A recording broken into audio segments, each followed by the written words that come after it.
Keir Starmer's leadership has faced intense scrutiny since he took office, and one of his most controversial decisions, the agreement to hand over the Chagos Islands to Mauritius, has now spiraled into chaos.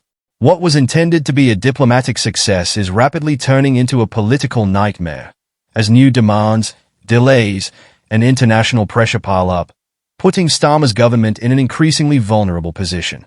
The agreement, which aimed to formally return the British-controlled Chagos Islands to Mauritius, has now been thrown into doubt by the newly elected Prime Minister of Mauritius, Naveen Chandra Ramgoolam. In a surprising move, Ramgoolam has paused the final sign-off of the deal, claiming that the terms negotiated by Starmer's government fall short of providing sufficient benefits to his nation.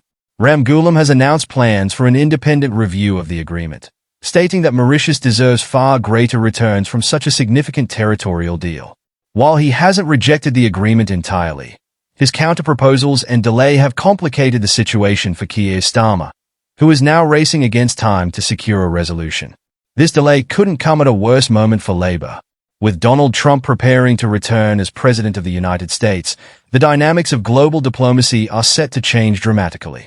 Trump has made no secret of his preference for strong Western control in key geopolitical regions, and the Chagos Islands, strategically located in the Indian Ocean, are no exception. Back in November, Reform UK leader Nigel Farage warned that Trump would likely use his influence to veto the Chagos Islands handover. Farage predicted that Trump's America First stance would prioritize maintaining the UK's territorial hold over the islands, aligning with his broader vision for Western influence and security.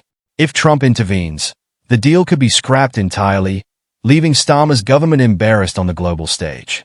This scenario raises serious questions about Labour's preparedness and Starmer's leadership. Critics argue that Starmer rushed into the agreement without fully considering the diplomatic and political complexities surrounding the Chagos Islands. Was there a lack of foresight? Were Labour officials naive in underestimating Mauritius's leverage and Trump's likely objections? The consequences of a failed deal would be severe. Not only would it reflect poorly on Starmer's ability to handle international diplomacy, but it would also undermine the UK's global reputation at a time when stability and credibility are desperately needed. Labour's inability to secure a smooth agreement paints a picture of a government that struggles to deliver on its promises while failing to navigate international challenges effectively. Furthermore, many believe this situation exposes deeper cracks in Labour's leadership. Starmer, already under pressure from growing public discontent, now faces a significant test. If the deal collapses, it could be used as further evidence that Labour is ill-equipped to manage major issues, both domestically and internationally. For Reform UK and Nigel Farage, this saga represents another opportunity to challenge Labour's credibility.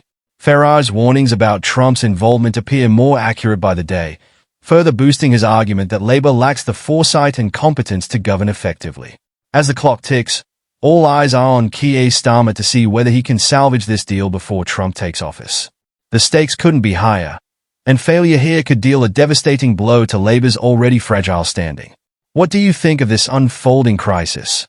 Has Keir Starmer proven himself incapable of handling critical international negotiations? Do you agree with Nigel Farage's warnings? Share your thoughts in the comments below, and don't forget to like the video if you believe Labour is failing to deliver.